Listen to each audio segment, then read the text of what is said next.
and they lived happily ever after. That's the way we've come to expect stories to end. The bad guy gets what's coming to them, the boy gets the girl, and all is right with the world just in time for the credits to roll and the lights to come up in the theater. And if we're talking about a story that God is involved in, and as many of us have been taught that God is ultimately in charge of, then shouldn't Bible stories be the absolute epitome of happily ever after? Yeah, they absolutely should. But we're not 8 years old anymore, are we? And this isn't a Disney princess movie. This is a real story about real life. There are real evils and very real consequences. And if you think that everybody's real life story always ends up wine and roses, then I'm afraid you haven't really been paying attention to real life. And I know that probably sounds incredibly pessimistic, especially for a guy who is usually pretty optimistic. And maybe it is. But I think that you'll find that the story of Esther gives us a deeper look at what it means for us to be human, and how even the people of God can quickly become something that we never really intended to be when the circumstances are what we never expected them to be. So here's your fair warning that tonight the story of Esther is going to end, and this story ends with some brutality and quite a bit of violence. And I'm not going to get too graphic, but it does get kind of dark towards the end. So, heads up. Now, when we left off our story last week, the villain and ancient version of a Nazi, Haman, had just been ordered by the king to lead his sworn enemy, Mordecai the Jew, around on the king's own horse, draped in the king's own robe, while shouting to the people in the streets that this was a man who the king was wanting to honor. Probably not something he was too excited about, being a Nazi and all. And if you'll remember that Haman had become so frustrated with Mordecai's lack of respect for him that he'd convinced the king just a chapter or two before to issue this royal decree calling for the murder of all Jews in the Persian Empire. And then Mordecai orders his servants to place a 75-foot tall sharpened pole in the courtyard of his personal mansion so that he could have Mordecai arrested and then impaled on this sharpened pole just to watch him die. And now, instead of watching him die in pain, Haman was having to lead Mordecai around the city, calling for everybody to honor him on behalf of the king. So, chapter 7, which is where we're going to be starting tonight, opens up with the second banquet that Queen Esther has thrown for the king and Haman. This private dinner party for the three most powerful people in the entire Persian Empire. And during the meal, while they were relaxing and drinking some wine, the king asks again, Esther, "What is it that you want, my dear?" He's well aware that she had something that she was wanting to ask him, but for whatever reason, she was putting on these parties and trying to butter him up. But he's no dummy, right? He tries to coax it out of her, getting her to relax by offering her up to half of the empire, if that's what she really wanted. It's obvious at this point in the story that the king loves Esther. Not only did he choose her out of all of the other women in the empire during that weird beauty pageant thing at the beginning of the story, but he's been obviously kind and generous to her. The author kind of gives us this sense that this isn't the typical royal marriage that was so common in ancient days. There wasn't anything that the king gained by his marriage to Esther. She wasn't some princess of a foreign country. She had no land to add to the kingdom. She didn't come with any political benefits whatsoever. It seems that he's truly fallen in love with her at this point. However, when the queen finally responds to the king, we get the sense that she's a little bit nervous still. She doesn't want to reveal to him that she's Jewish. She's hidden this from him, and now she has to come clean. He's going to know her secret that she's been hiding for years, and he's going to know that she hasn't been fully honest with him. And there's a very real chance that this may not go well. And with Haman, the Nazi, in the room, this could mean her death. It's a really tense scene. Here's what she says in verse 3 of chapter 7, after the king has asked her again, Esther, what is it that you want? Esther responds, if I have found favor in your eyes, your majesty, and if the king is pleased, spare my life. This is my request. And spare my people. This is my desire. For my people and I have been sold into destruction, death, and extermination. And if we had been merely sold as slaves, I would have kept silent, because that wouldn't have been worthy of burdening the king with. You might have noticed that she doesn't actually mention anything about her nationality or her religion. She didn't say anything about the Jews, just that she and her people were in mortal danger. And immediately we get the king's response. Here's verse 5. King Xerxes spoke up and demanded, who is this and where is the one who would devise such a scheme? This is the response that any of us would give if we had heard that somebody was trying to hurt or threaten the people that we love. If somebody had threatened your spouse or God forbid, one of your children, this is the natural response that we all have to defend those that we love at all costs. And for a king who ruled over most of the known world at that time and who had by far the largest army ever known to man, he could without a doubt protect his wife. This was not the wrath of somebody that you would want to come crashing down upon your head. And in my mind, I picture Xerxes being played by Jason Momoa, right? This big, fun, relaxed, but oh my goodness type of guy that you do not want him enraged at you. Now let's just take a second to scan this room in this scene, shall we? The queen is most likely sitting on this small plush couch facing the king. She's dressed in the most luxurious and extravagant of clothing and jewelry that money could possibly buy. The table is covered with rich foods and desserts, with pitchers of wine and pure water, which was a big deal back then.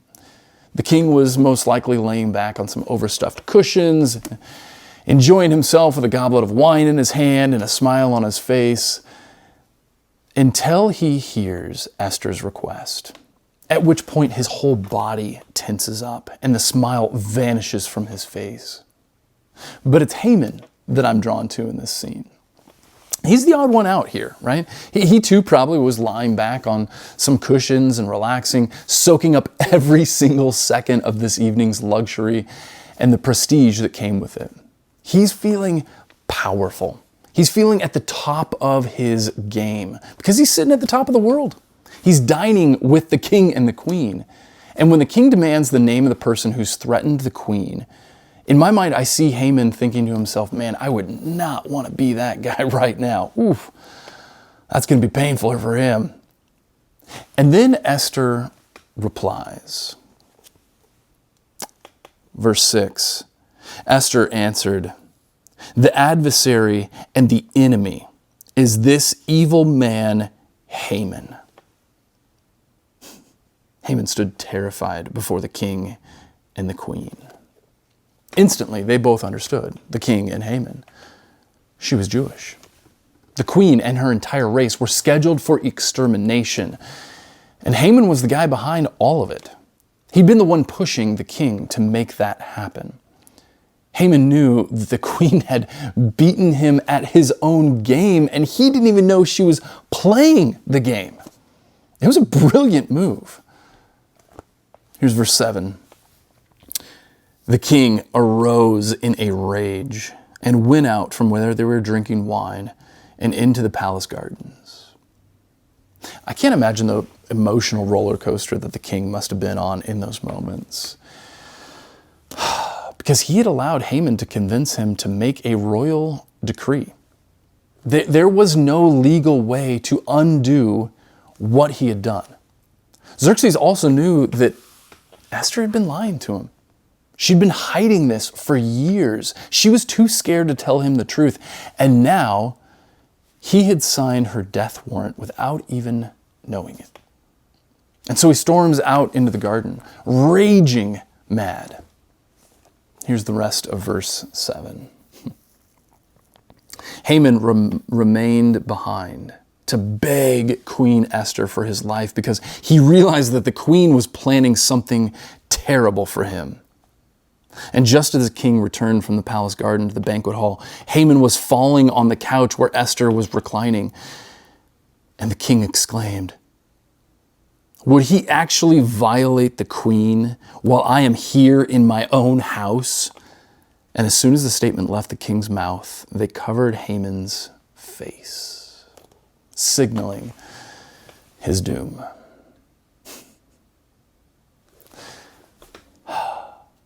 Will he even assault the queen right here in front of me before my very eyes? It's pretty much over at this point, right? I mean, he has this bag placed over his head. Whew. This is bad news for him, right? Here's the next verse, verse 9. Harbona, one of the king's eunuchs, said, "There's a 75-foot tall pole that Haman had erected to kill Mordecai on." And the king said, "Then impale Haman upon his own pole." And so they impaled Haman on the pole that he had prepared for Mordecai. And then the king's anger subsided. This was the turn of the tide. The plot had been revealed and then reversed. The evil that had been planned was seen for what it was, and the bad guy got what was coming for him. The king even gave Esther all of Haman's property. I'm guessing it was kind of some odd apology gift. Hey, I really didn't know, babe, I'm sorry.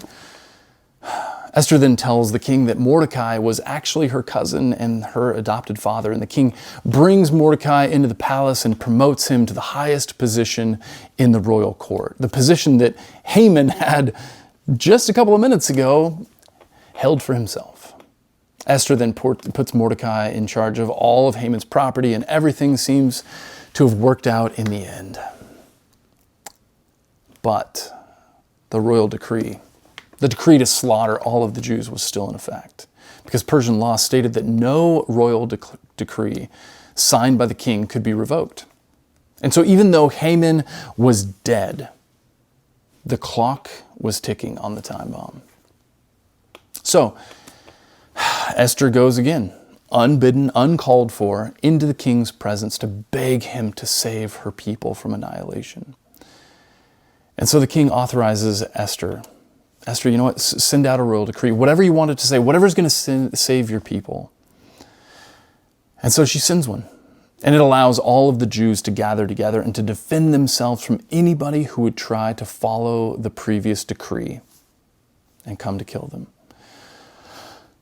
And because of the promotion of Mordecai and the fame that had begun to spread about the kingdom of how he had saved the king's life, and oh my gosh, did you know Queen Esther's also a Jew herself? Oh my gosh.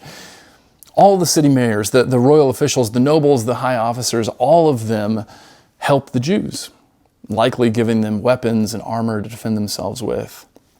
And so when the day arrives, right, for the first royal decree and the second royal decree at the same time, this is where things get complicated.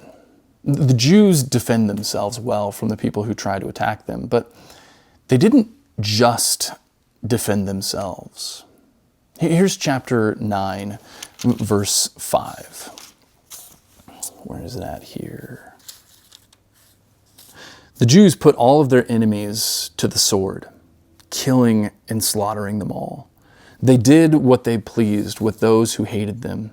And in the fortress of Susa, the Jews killed and destroyed 500 men, including the sons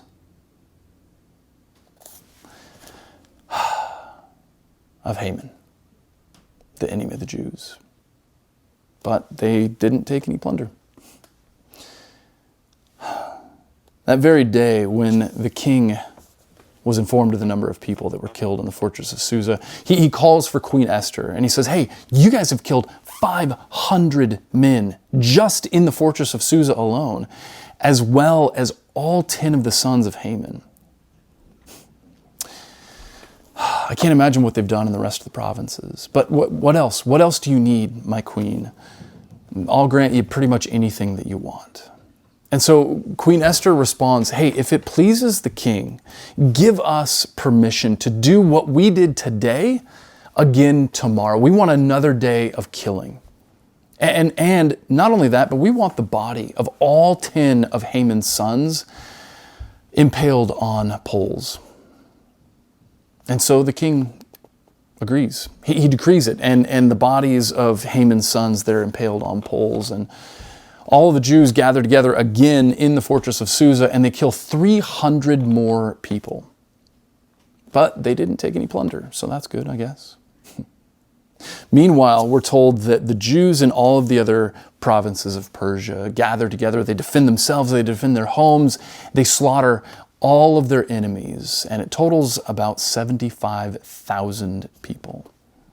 But they too didn't take any plunder. And when I read this, I don't like it. I don't like the idea of the people of God butchering tens of thousands of people. And as a New Testament Jesus-following guy, this turns my stomach to think that the celebrating that they do on the day after this went on after they had just filled the streets with the slaughtered bodies of their neighbors and their coworkers. And I want to live in a world where the people of God are peacemakers, where we take Jesus' words to turn the other cheek seriously. I want that fairy tale ending where the bad guy gets caught and punished, but maybe not impaled on a 75-foot tall sharpened pole. I want apologies to be made. I want hearts and minds to be changed. And I want everyone to live happily ever after. But that's just not real life, is it? Because we live in a world where real evil exists. And as terrible as it is, there are times when the most loving thing that you can do is to physically defend the people that you love when that evil comes for them. And as awful as that might be, it's a reality. And maybe it's the celebration that makes the end of this story so hard for most people to wrap their heads around when they read it for the first time. Yay, we killed 75,000 people. But the celebration that was taking place then and is actually still celebrated to this day by the Jews, called the Festival of Purim, it's not a celebration of the deaths of their enemies. It's a celebration of their salvation. It's a celebration of Esther's bravery to live out the call of God on her life and to risk her own life to save the lives of her people. It's a celebration of hope and salvation because they were in need of a Savior. They were in need of someone on the inside, somebody at the top of the game to step in and do what they couldn't. They were in need of a revolution that allowed them to take up arms and defend themselves physically. They needed help in order to defend themselves from the people who were literally coming to kill them. And they couldn't do it on their own. But the sad reality was that that wasn't the last time the Jews would need to do that. Purim isn't a celebration of the end of this cycle of violence. Generation after generation after generation has had to fight war after war after war. The violence hasn't stopped, has it? We've just gotten better at it. In his book, Fear God and Take Your Own Part, Theodore Roosevelt speaks of the necessity of war. And hey, listen, don't roll your eyes because it's been weeks since I've quoted Teddy Roosevelt. So calm down. Here's the quote. Peace is not the end. Righteousness is the end. When the Savior saw the money changers in the temple, he broke the peace by driving them out. At that moment, peace could have been obtained readily enough by the simple process of keeping quiet in the presence of wrong. But instead of preserving the peace at the expense of righteousness, our Savior armed himself with a scourge of cords, and he drove out the money changers from the temple. Righteousness is the end, and peace is a means to that end. And sometimes it's not peace, but war, which is the proper means to achieve the end. Righteousness should breed valor and strength. When it does breed them, it's triumphant. And when it's triumphant, it necessarily brings peace.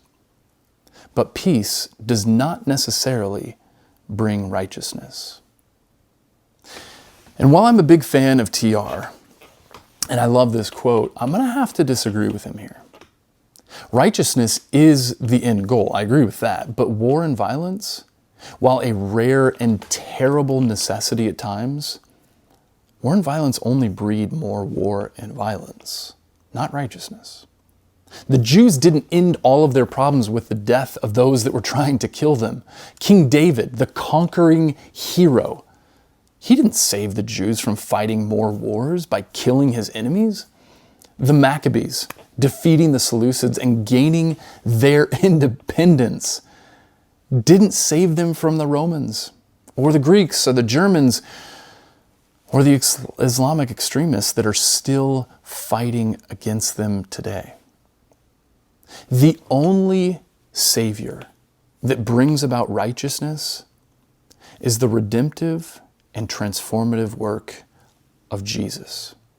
The work that replaces our cold, dead hearts of stone with hearts of flesh that are capable of truly loving our neighbor as ourselves. War doesn't do that. Violence cannot change somebody's heart and mind. Now, it can stop an act of violence from happening, but only the love of God can stop it from continuing to happen over and over and over again. It's not valor and strength in battle that we need. It's the fruit of the Spirit. It's the heart of God for all people, not just our friends and family, but for our enemies as well. And so the book of Esther, it closes out with a savior, somebody who saved them from an act of violence that would have been terrible. And was it necessary? Yeah, it might have been. But was it the Savior that we need to ultimately defeat the violence and the evil so that we never have to fight these wars again? No, it wasn't.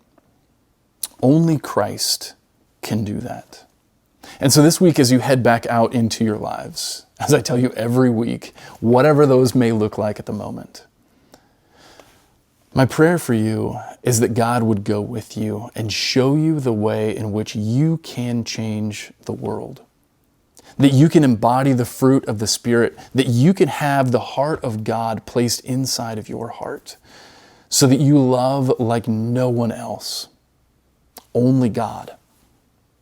And may your actions, may your thoughts, may your prayers, may your entire being be about bringing that Savior to the world around you.